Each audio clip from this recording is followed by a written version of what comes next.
Mohon izin.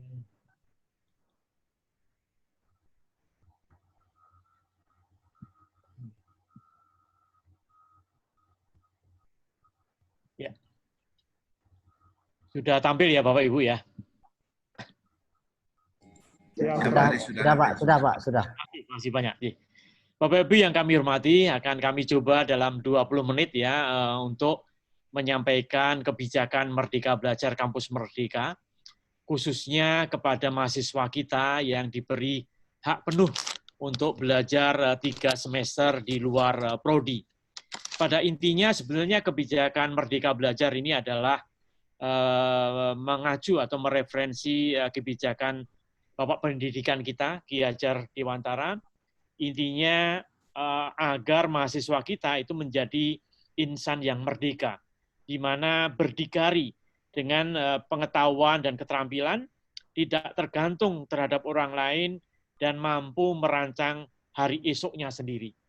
Sehingga itu mahasiswa diberi hak penuh 3 semester di luar prodi untuk menambah kompetensi-kompetensi di luar capaian pembelajaran lulusan di prodi utamanya.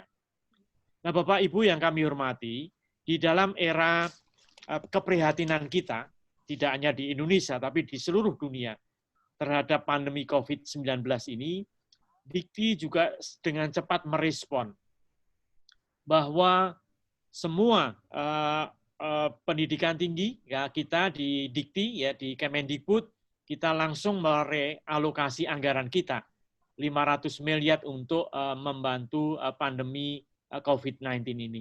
Kita juga menggerakkan relawan, ada 15.000 relawan yang kita gerakkan. Kita bekerja sama dengan seluruh BUMN dan juga industri. Kita bekerja sama dengan provider melalui Kemenkominfo untuk meringankan bagi mahasiswa dan dosen di dalam mengakses pembelajaran daring di dalam platform kita, baik di Spada maupun di kuliahdaring.kemdikbud.go.id. Dan pada hari ini kita juga memulai pelatihan berseris. Hari ini kita ada 3 kelas paralel untuk melatih atau meningkatkan pelatihan sebagai kapasitas peningkatan kapasitas dosen di baik perguruan tinggi maupun perguruan tinggi swasta, negeri maupun swasta di seluruh Indonesia untuk belajar tentang bagaimana memahami betul untuk PJJ ini. Hari ini kita sudah melakukan 3 kelas, yaitu pelatihan pengembangan bahan ajar digital dan animasi, kemudian juga pelatihan desain infografis, dan juga yang kelas ketiga adalah melaksanakan tatap maya yang lebih berasa. Jadi ada 3. Nanti ini pelatihan bagi dosen ini terus dilakukan selama 2 bulan ke depan. Dan Bapak Ibu ketahui bahwa mulai saat ini, kemarin lusa, bahwa SKB, Surat Keputusan Bersama Lintas Kementerian, sudah memberi pengumuman resmi bahwa nanti sampai di akhir Desember 2020 untuk pendidikan tinggi masih dilakukan pembelajaran secara daring atau PJJ. Nah, kita di pendidikan tinggi sejak tahun 2014 sudah melakukan perintisan ya untuk sistem pembelajaran daring di Indonesia, yaitu mulai 2014 sebagai kemudian kita uji coba tahun 2015, implementasi di 2016, dan puncaknya di 2018-2019 ya. 2018 itu kita melakukan hybrid learning untuk pendidikan profesi guru dalam jabatan. Ini jumlahnya ribuan ya, waktu itu 17.000 peserta guru dalam jabatan untuk mengikuti pendidikan profesi melalui hybrid learning dan kita fasilitasi dengan Spada yang sudah kita kembangkan. 2019 sampai sekarang kita expansion dan kita jumlahnya cukup banyak Spada ini, dan kita ketahui bahwa Spada ini adalah MOOCs yang kita ayo tutup pintu dia, ayo. 2014. Dan ini merupakan agregator, Bapak Ibu. Jadi providernya itu penyumbangnya bisa dari dosen, dari expert, dari individual, dari course provider, maupun dari study program provider. Nah, modul-modul yang dikembangkan ini kita seleksi dengan tim internal untuk quality assurance-nya. Begitu nanti materi pembelajaran ini betul-betul memenuhi dengan kriteria yang kita inginkan, baru kita open secara umum, ya, diberikan sebagai services, baik itu open content, baik itu open courses, baik itu online courses, sehingga setelah di launching, maka semua bisa memanfaatkan, baik itu mahasiswa, dosen, ya, kemudian dari perguruan tinggi maupun dari masyarakat. Kita open. Nah, saat ini Sebada semua situs-situs pembelajaran online itu kita gratiskan, ya, bekerja sama dengan provider, sehingga mahasiswa, dosen bisa mengakses apa yang ada di dalam Spada maupun di dalam kuliah daring di kemdikbud.go.id yang sudah bekerja sama dengan Google Suite, ya, Google Classroom, sehingga materi-materi itu bisa diakses dengan mudah. Nah, di kuliahdaring.kemdikbud.go.id ini juga kita dorong semua perguruan tinggi yang sudah mengembangkan LMS masing-masing, yang punya materi-materi online, itu dikirim di kuliah daring kita. Sehingga semakin banyak materi yang dibuka secara online, maka mahasiswa dan dosen bisa dengan mudah mengikuti program pembelajaran ini. Di akhir tahun 2019, tadi kami sampaikan ada program pendidikan guru PPG ini, sudah diikuti sampai 18.000, ya. Ada student batch 1 yang PPG yang dalam jabatan ada 6.000 lebih. Kemudian batch kedua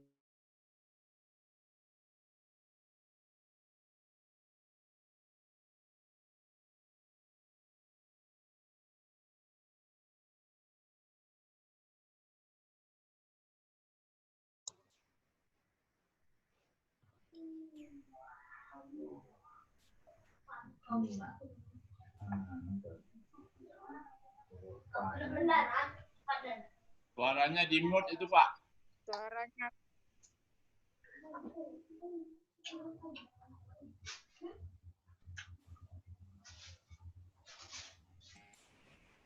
Halo, Tari, suaranya di on-kan lagi. sudah kedengaran, ya? Kedengaran, Pak, kedengaran. Oke. Ya, makasih.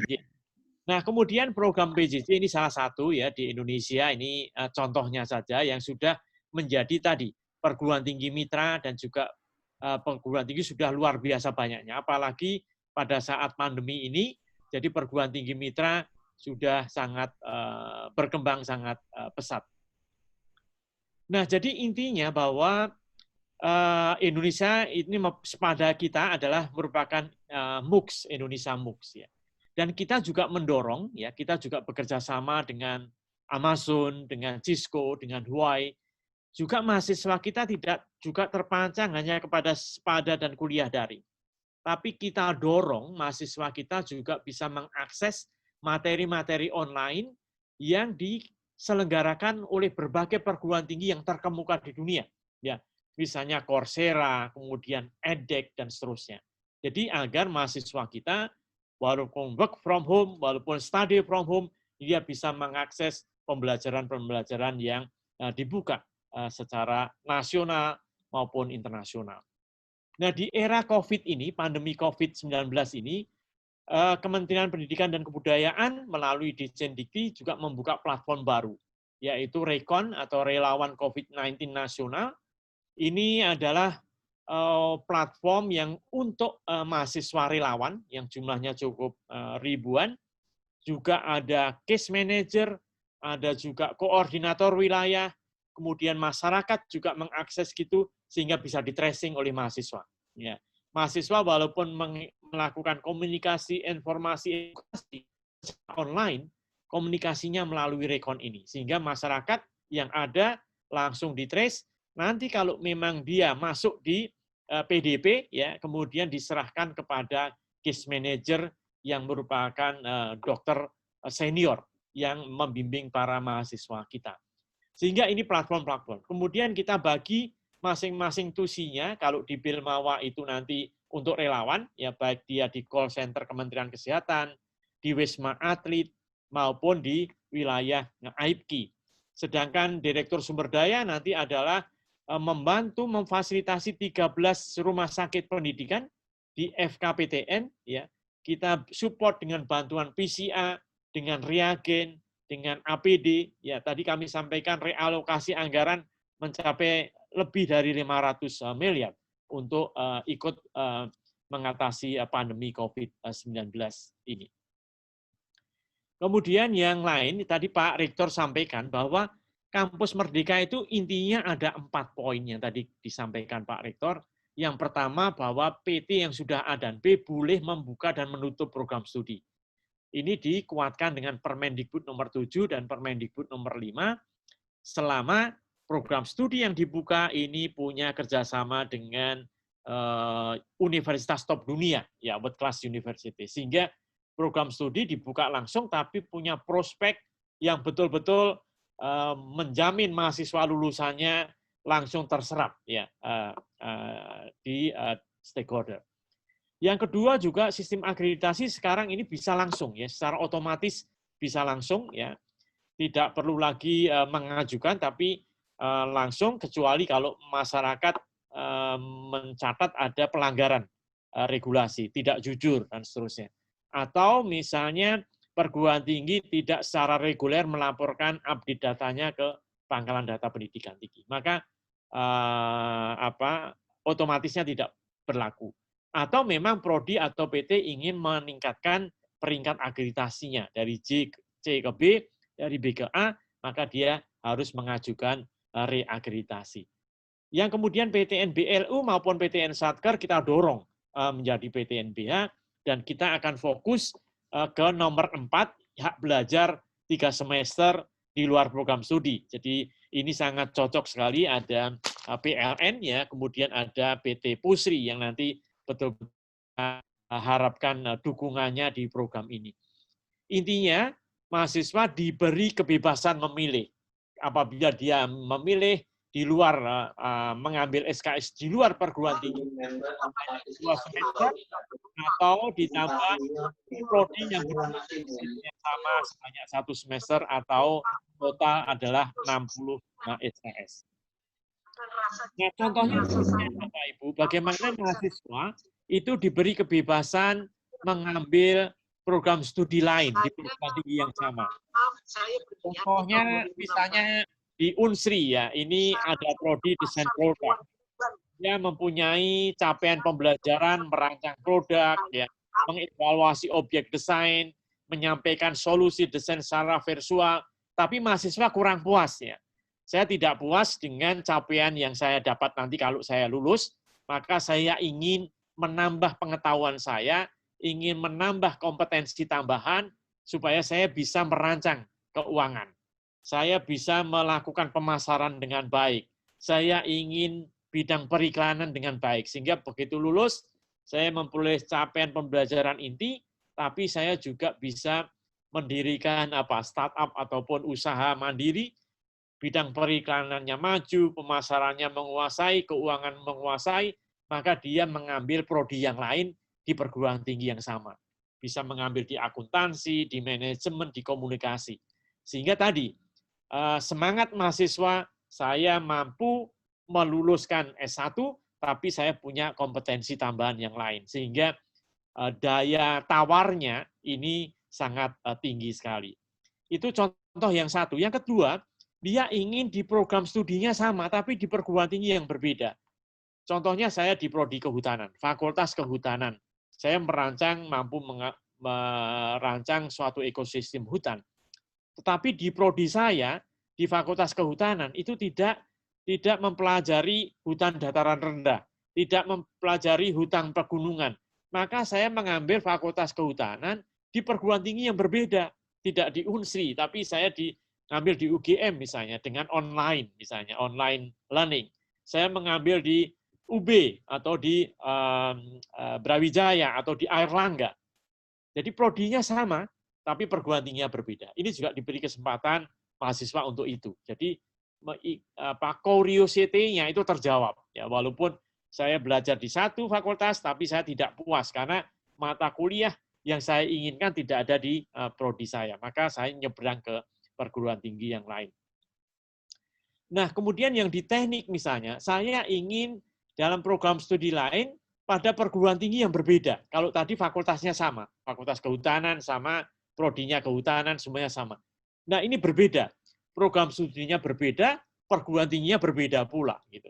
Saya di teknik industri, tapi saya ingin menguasai mesin pertanian. Maka saya mengambil di prodi pertanian, di perguruan tinggi yang berbeda. Saya ingin belajar model ekonomi sumber daya dan lingkungan, maka saya mengambil perguruan tinggi yang menawarkan itu, apakah itu secara online atau secara blended learning. Maka mahasiswa ini boleh mengambil prodi lain di PT yang berbeda. Jadi ini kesempatan. Jadi itu yang model yang pertama, Bapak Ibu. Nah, sekarang model yang kedua, tadi ada model pertama belajar, sekarang model kedua betul-betul di luar kampus, betul-betul di luar program studi. Nah, ini kita harapkan nanti PLN bisa membantu ini, ya, PT PUSI bisa membantu ini. Ya. Jadi mahasiswa diberi kebebasan, sekali lagi diberi kebebasan untuk magang. Ya. Dia boleh mengikuti proyek di desa, mengajar di sekolah, melakukan pertukaran pelajar, melakukan penelitian, wirausaha, proyek independen, proyek kemanusiaan ini boleh. Jadi total di luar kampus. Ya. Magang dalam hal ini itu harus ada dosen pembimbing akademik yang ada di prodi dan dosen pembimbing di industri agar nanti dua-duanya bisa menyatukan ya konversi mata kuliah selama 6 bulan itu apa saja. Ya, kemudian setelah selesai magang, dua pembimbing ini bisa melakukan assessment. Dia mendapatkan nilai berapa, dan seterusnya. Jadi ini contoh-contoh 8 ini harus ada pembimbing yang bersamaan. Contohnya di magang di industri. Ini akan meningkatkan hard skill dan soft skill. Ya. Jadi mahasiswa yang sudah magang selama 6 bulan itu, dia bisa merumuskan ya permasalahan keteknikan. Ya, ini mungkin dinilai 3 SKS. Permasalahan teknis di lapangan, bentuk desain ya berapa SKS. Nanti dua dosen ini merumuskan ini. Soft skill-nya untuk kemampuan komunikasi, teamwork-nya, kerja kerasnya, ya leadership-nya, creativity ini juga bisa dikonversikan menjadi SKS. Sehingga selama 6 bulan dia akan mendapatkan 20 SKS ya, satu semester, dan dia nilainya tergantung dari dosen yang tadi melakukan assessment-nya. Jadi intinya bahwa mahasiswa magang ini selain mendapatkan konversi mata kuliah, mendapat kredit, mendapat nilai, bahkan industri yang sangat berperan, misalnya PLN atau PUSI, mungkin akan memberikan fasilitas-fasilitas yang lain. Misalnya kalau dari luar ya akan mendapatkan travel allowance, living allowance, ya akomodasi, masih mendapatkan sertifikat attendance, atau bahkan kalau mahasiswa menguasai skill tertentu di dalam proses magang itu, dia bisa melakukan uji kompetensi dan mendapatkan sertifikat kompetensi yang nanti bisa dipakai di dalam surat keterangan pendamping ijazah. Jadi ini magang selama 6 bulan itu tidak sia-sia karena dia sama seperti dia mengambil mata kuliah, sama dia mengambil SKS dan mendapatkan nilai, nanti bisa masuk di kartu hasil studi sebagai transkrip mahasiswa kelulusan satu pendidikan tinggi atau sarjana. Nah, intinya bahwa mahasiswa magang, jadi semua industri, baik itu nanti BUMN, baik itu PT PUSRI maupun PLN atau semua PLN, Freeport, dan lain-lain itu akan masuk di platform yang sudah kita kembangkan. Jadi nanti di platform kita, semua industri yang punya program magang itu masuk di platform kita. Sehingga mahasiswa tinggal memilih kualifikasinya masuk nggak di program ini, ya kualifikasinya. Kedua, waktunya itu cocok nggak dengan yang saya inginkan. Fasilitas yang didapat dari industri itu apa? Nah, kemudian apa saja. Jadi mahasiswa akan bisa memilih dengan mudah melalui platform yang kita kembangkan. Kemudian setelah seleksi, setelah lulus dia ikut program magang, kemudian dinilai oleh dua pembimbing tadi, dikonversi nilainya, maka akan mendapatkan apakah itu sertifikat attendance-nya atau sertifikat kompetensi, dikonversi nilai masuk ke KHS, tinggal dilaporkan ke Pangkalan Data Pendidikan Tinggi. Nah, itu juga demikian kalau wirausaha ini juga sama. Jadi intinya bahwa generasi milenial kita itu hampir 70% itu mengatakan bahwa mereka minat berwirausaha. Nah, oleh karena itu kita punya hibah kewirausahaan itu ada 2 poin. Ya. Cukup banyak dan cukup menantang untuk mahasiswa kita. Nah, kemudian dalam program kewirausahaan, kalau 1 semester dia akan mendapatkan kalau 2 semester dia akan mendapatkan 40 SKS. Jadi ini contoh-contoh mekanisme di dalam ini. Nah, contohnya walaupun dia di prodi komunikasi, dia ingin bisa juga mengikuti kegiatan wirausaha yang kita kembangkan, bisa melalui blended learning ya dalam bentuk ini, dia bisa menguasai selama 1 semester itu adalah mata kuliah kewirausahaan. Ya, baik itu etika bisnis, pemasaran digital, desain wirausaha, praktek wirausaha. Nah, 2 dosen pembimbing nanti, yang mana satu adalah dari prodi dan satu adalah yang wirausahawan yang sudah expert atau sudah ini menentukan ekuivalensi mata kuliah, dikonversi dan mendapat nilai. Jadi saya kira itu Bapak Ibu, ini juga siklus yang sama, bagaimana nanti wirausaha ini kita punya 2 macam hibah, ya untuk mahasiswa kita, di mana nanti proposalnya yang prospek itu akan kita danai dan juga nanti akan ada pembimbingan langsung dari para wirausahawan yang kita laporkan. Nah, saya kira itu Bapak Ibu secara ringkas kebijakan secara umum dan bagaimana ini nanti mahasiswa secara implementasi mohon dibantu Pak Rektor dan Bapak Wakil Rektor, Bapak Dekan agar implementasi kebijakan ini bisa jalan. Walaupun masih banyak pertanyaan bagaimana konversi SKS nanti diserahkan sepenuhnya kepada dosen pembimbing masing-masing. Demikian kurang lebihnya mohon maaf. Billahi taufik wa hidayah. Assalamualaikum warahmatullahi wabarakatuh. Terima kasih. Waalaikumsalam warahmatullahi wabarakatuh. Waalaikumsalam warahmatullahi wabarakatuh. Ya. Terima kasih Prof. Aris. Paparannya sangat menarik dan saya yakin nanti akan ada pertanyaan. Tapi mengingat waktu, barangkali kita akan buat dalam 2 termin. Termin pertama mungkin 3 penanya terlebih dahulu, dan kami berharap mungkin bisa mewakili rekan-rekan baik dari akademisi maupun industri, dan bila perlu juga kita bagi berdasarkan zona, jadi wilayah barat, wilayah tengah, dan wilayah timur. Jadi silakan. Ya. Bisa saya bertanya dari UNY? Ya. Mas Ber dari MIPA, Pak. Mas Ber dari MIPA, Pak. Oke. Raden Fatah Palembang, Pak. Silakan dari UNJ. Ya. Saya dari Jogja. Ya, UNJ. Silakan Ibu. Saya akan menanyakan untuk tawaran mahasiswa yang akan memasuki kuliah, itu apakah jurusan itu menyiapkan karena teknis itu Bapak Ibu kita buka sendiri sesuai dengan waktu sedangnya Bapak Ibu, sesuai dengan keuangan waktu Bapak Ibu bisa di dan nah terima kasih Bapak Ibu.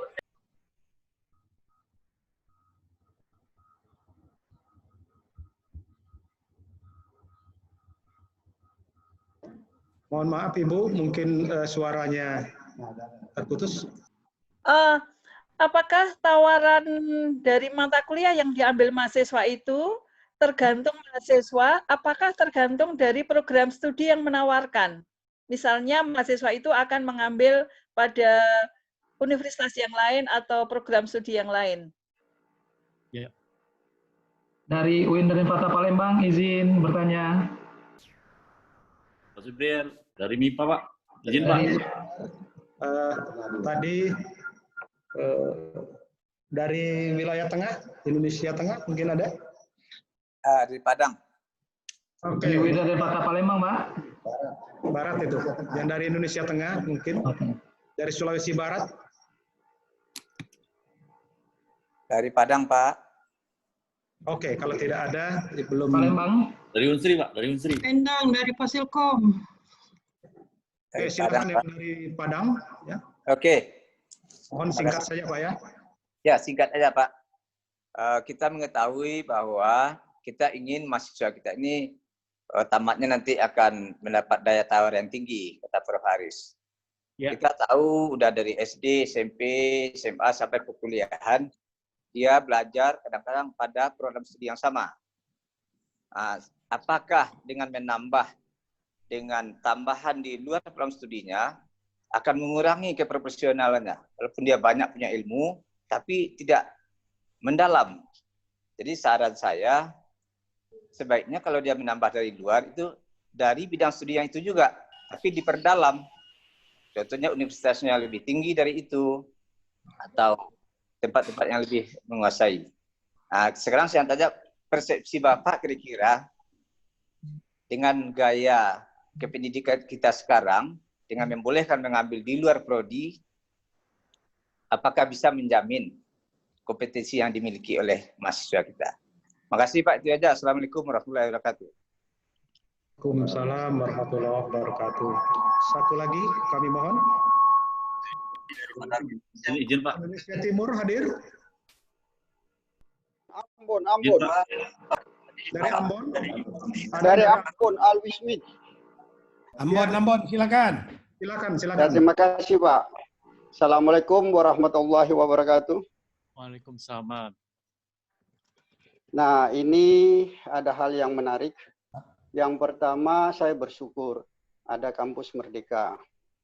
Yang berikut, apakah memang regulasi ini semua kampus, terutama PTS, sudah mengetahui hal tersebut?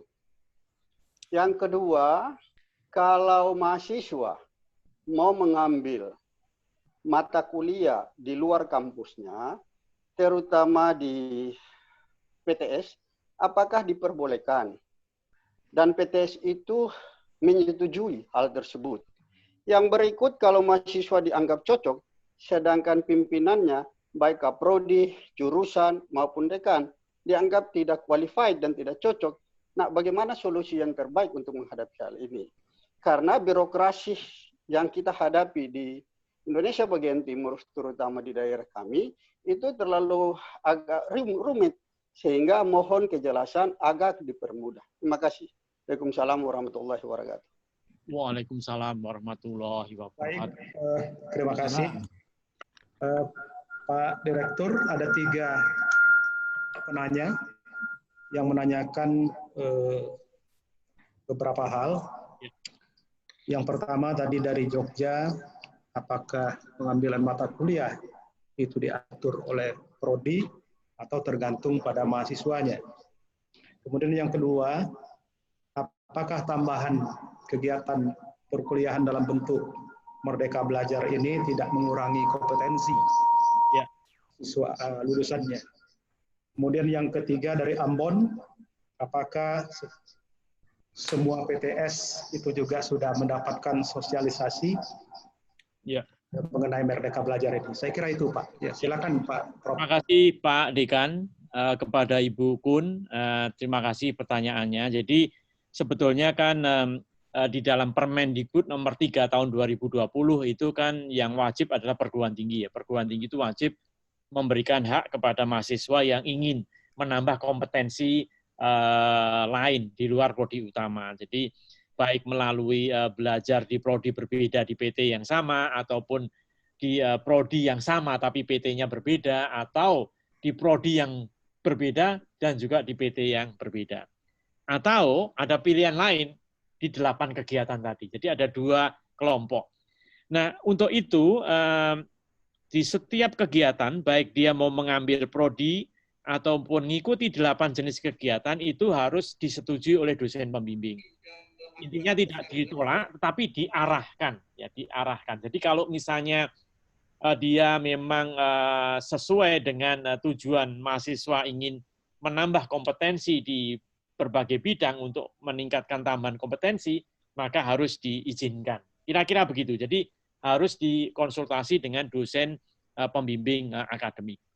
Kemudian Pak Ardipa, ini apakah menjamin? Jadi sebetulnya itu kan banyak sekali pilihan ya. Jadi misalnya begini, kami tadi ambil contoh di fakultas, misalnya fakultasnya kehutanan. Dia bisa menambah kompetensi yang linear karena mata kuliah yang ada di prodi asal itu tidak ada mengajarkan yang dia ingin minatkan. Jadi dia bisa menambah kompetensi yang linear di prodi yang sama, ya. Tapi perguruan tingginya lain. Jadi itu. Jadi boleh memilih sehingga mahasiswa itu nanti tinggal diarahkan oleh dosen pembimbing masing-masing. Kalau dia ingin menambah cocoknya di mana. Jadi ini didesain bersama, tapi intinya tidak ditolak ya, tapi diarahkan. Jadi untuk menambah kompetensi yang linier yang sama. Jadi fakultasnya sama tapi di perguruan tinggi yang berbeda. Nah, ini juga menyangkut dari Ambon Pak Alwi. Jadi sebetulnya bagaimana nanti apakah PTS itu boleh mengambil di PTN atau sebaliknya. Jadi kita mendorong bahwa perguruan tinggi ini kalau Mas Menteri arahannya itu adalah bisa terjadi kawin massal, itu artinya itu saling membuat kerjasama ya, kerjasama ya, mutual recognition ya, kemudian membangun MOU agar nanti di dalam proses pertukaran mahasiswa itu saling mutual benefit ya. Jadi perguruan tinggi A ada agreement dengan perguruan tinggi B, ya A mengirim ke B, B mengirim ke A ya, sehingga mahasiswa itu semuanya masih terikat di PT utamanya. Jadi kalau dia mengirim ke perguruan tinggi B, tidak dikenakan UKT atau tidak dikenakan tuition fee sebaliknya. Karena nanti proses transfer kredit atau transfer nilai itu ada di perguruan tinggi asal atau di perguruan tinggi yang sama. Sehingga harus ada kerjasama, ya harus ada MOU. Oleh karena itu peran dari dosen pembimbing ini sangat menentukan sekali. Jadi kalau belum ada kerjasama dengan perguruan tinggi C, ya diarahkan yang sudah punya kerjasama. Sehingga nanti tidak ditolak ataupun tidak ada hal yang mengecewakan. Nah, bagaimana sosialisasi? Kita saat ini, Bapak Ibu sudah melakukan sosialisasi di semua wilayah L2 Dikti. Saat ini masih separuh yang berjalan. Kita melalui L2 Dikti itu melakukan sosialisasi kebijakan ini. Dan tidak hanya sosialisasi itu seperti yang saya sampaikan, tapi mengundang para narasumber yang sudah mengimplementasikan di lapangan.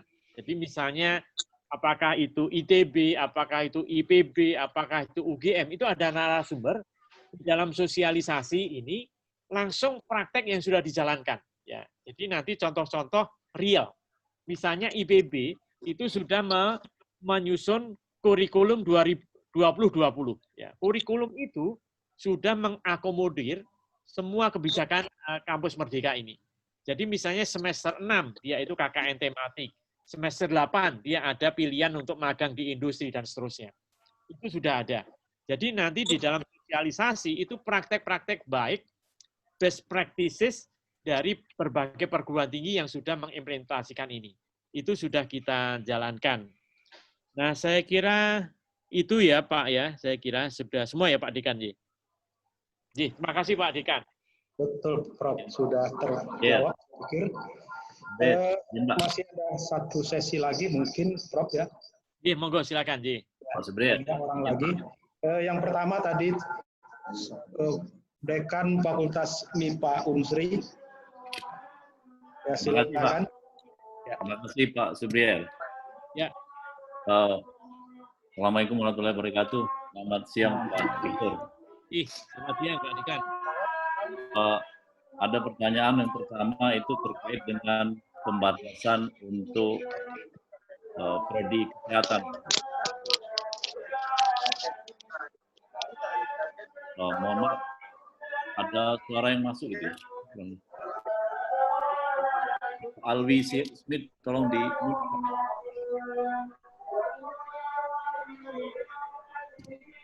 baik. Tentang pembatasan untuk prodi kesehatan Prof Aris. Apakah pembatasan ini hanya untuk pembatasan mahasiswa tidak boleh mengambil di prodi di luar prodi kesehatan?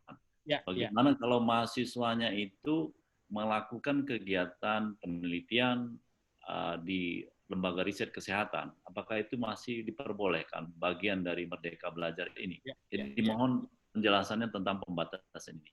Ya, kemudian yang kedua adalah apakah Merdeka Belajarnya hanya untuk mata kuliah keahlian? Bagaimana kalau misalnya mata kuliah dasar, di mana misal sebagai contoh mahasiswa dari prodi ilmu teknik mengambil mata kuliah matematika dasar misalnya di Fakultas MIPA. Apakah itu bagian dari Merdeka Belajar juga atau memang khusus untuk mata kuliah keahlian saja yang dianggap sebagai Merdeka Belajar? Mohon jelasannya, Prof. Terima kasih. Assalamualaikum warahmatullahi wabarakatuh. Waalaikumsalam. Dari UIN Kota Palembang, Pak, kalau bisa. Barangkali kita tampung dulu ya tadi Prof. Ishak. Kemudian dari UIN Kota Palembang. Endang Pak Fasilkom Palembang. Dari UIN Kota Palembang. Win dulu. Oke, ya silakan. Bismillahirrahmanirrahim. Assalamualaikum warahmatullahi wabarakatuh. Waalaikumsalam. Terima kasih Prof. Aris atas penjelasannya yang sangat luar biasa. Mungkin ada beberapa pertanyaan dari kami, Pak Prof. Aris. Yang pertama, bagaimana cara konversi mata kuliah program itu ke dalam mata kuliah, Prof. Aris? Misalnya, ada mahasiswa yang mengikuti KKNT yang diperpanjang. Nah, KKNT yang diperpanjang itu kan 20 SKS itu kan, minimal 20 SKS. Lalu bagaimana cara kita mengkonversinya ke dalam beberapa mata kuliah? Itu yang pertama, Pak Aris. Kemudian yang kedua, konversi mata kuliah lintas prodi baik dalam perguruan tinggi, di dalam perguruan tinggi sendiri atau dalam perguruan tinggi yang di luar. Pertanyaan saya, kalau seandainya dia mengikuti mata kuliah yang dalam lintas prodi atau di luar prodi, mata kuliah apa yang dicatat dan kemudian diakui di PD Dikti? Apakah mata kuliah yang asal atau mata kuliah yang sebelumnya yang dia ikuti itu? Itu yang kedua. Yang ketiga, Prof. Aris, pertanyaan kami, di situ kan ada teknik penilaian tuh, penilaian hard skill dan soft skill gitu kan. Nah, ketika akan kita laporkan ke PD Dikti, apakah nanti bentuk laporan penilaiannya berbentuk mata kuliah atau nanti penilaiannya yang penilaian soft skill itu, Prof. Aris? Terima kasih. Ya. Oke.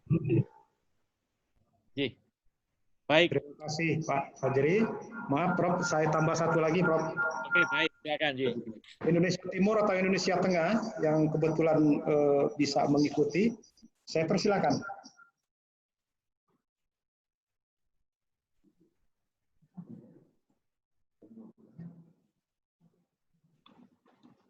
Endang Pak. Bapak Ibu. Fasilkom. Saya mohon yang dari Indonesia Timur ataupun Indonesia Tengah. Saya lihat ada yang dari Kalimantan, dari Bali, supaya kita mendapat pemahaman yang lebih luas dan lebih menasional, saya pikir. Tapi kalau tidak ada, silakan Prof. Ari untuk menjawab dua pertanyaan tadi terkait dengan pembatasan pengambilan mata kuliah oleh prodi kesehatan. Iya. Kemudian konversinya juga. Ya, silakan Prof. Terima kasih Pak Dekan. Jadi memang ini ada perkecualian untuk prodi kesehatan. Jadi arahan dari Mas Menteri karena kesehatan ini kan sangat sangat fokus sekali ya. Coba ini ada penggunanya yaitu Kementerian Kesehatan. Dan kesehatan ini kan fokusnya kan ke patient safety ya, keamanan pasien. Sehingga ada capaian pembelajaran khusus yang memang harus dipenuhi. Dan goal-nya atau outcome-nya itu jelas bahwa nanti dia akan bekerja di layanan kesehatan. Apakah itu di puskesmas, apakah itu di rumah sakit, sehingga sudah punya jalur yang sangat tegas ya, bahwa nanti penggunanya adalah Kementerian Kesehatan. Kemudian nanti yang mengeluarkan STR itu ada KTKI, ada MTKI, ada KKI. Jadi ya itu sudah mempunyai kompetensi tertentu sehingga ini memang diperkecualikan. Tetapi kalau misalnya dia mau melakukan 8 kegiatan proyek selama nanti capaian pembelajarannya tidak terganggu, ya. Karena nanti di akhir itu kalau ini profesi itu dia dituntut untuk uji kompetensi. Nah, ini yang berat. Jangan sampai nanti menjadi alasan karena saya ikut 1 semester, 2 semester, maka minta diluluskan uji kompetensi misalnya. Nah, ini makanya ada perkecualian bagi kesehatan karena sangat ketatnya regulasi, maka ini diperkecualikan gitu. Nah, kemudian mata kuliah dasar, jadi harapannya ini bahwa mahasiswa itu di prodi utamanya sudah 5 semester pertama itu sudah mencapai capaian pembelajaran lulusan minimum, ya. Sehingga nanti 3 semester di akhir itu dia bisa menambah kompetensi yang linier atau menambah kompetensi lain di luar prodinya. Jadi memang kita harapkannya nanti skenarionya itu adalah mulai dari semester 6 ke 8, gitu Pak Dekan. Nah, kemudian Pak Fajri, ini bagaimana untuk mengkonversi mata kuliah? Jadi kita akan punya KKN tematik yang diperpanjang. Jadi KKN tematik yang diperpanjang itu adalah nanti setelah dia KKN reguler 40 hari atau 60 hari atau 2 bulan, itu mahasiswa itu diberi kesempatan untuk menilai lokasi itu, ya, apa potensi yang bisa dikembangkan, proyek apa yang bisa dikembangkan di situ selama 4 bulan ke belakang. Sehingga nanti kalau 4 bulan ke 8 misalnya dia akan mengembangkan ekowisata, ya misalnya, daerah ini potensi, maka dia sama saja nanti belajar secara online, ya, penguasaan pemasaran tadi, ya, kemudian periklanan, pemasaran, ya, kemudian tourism, ya, itu semuanya bisa dikonversikan ke dalam mata kuliah dan juga ke SKS-nya. Sehingga nanti dosen pembimbing ini yang akan menentukan selama dia proyeknya itu apa, dikonversikan dalam bentuk mata kuliah. Dan nanti yang masuk ke KHS dan masuk ke dalam PD Dikti adalah transkrip nilai nama mata kuliah, bukan hard skill maupun soft skill, tapi mata kuliah yang nanti terkait dengan kompetensi itu, ya. Karena itu nanti akan masuk di transkrip nilainya. Jadi nama mata kuliah yang akan dia ambil yang masuk di transkrip, masuk ke KHS dan masuk ke PD Dikti. Nah, saya kira itu Pak Dekan dari 2 penanya. Terima kasih atas perhatian. Terima kasih, Prof. Terima kasih banyak Pak Dekan. Iya, terima kasih Prof. Aris. Terima kasih banyak. Ada satu lagi barangkali. Mohon pamit Pak Dekan, kalau sudah mohon pamit Pak Rektor. Oke, ya mengingat waktu yang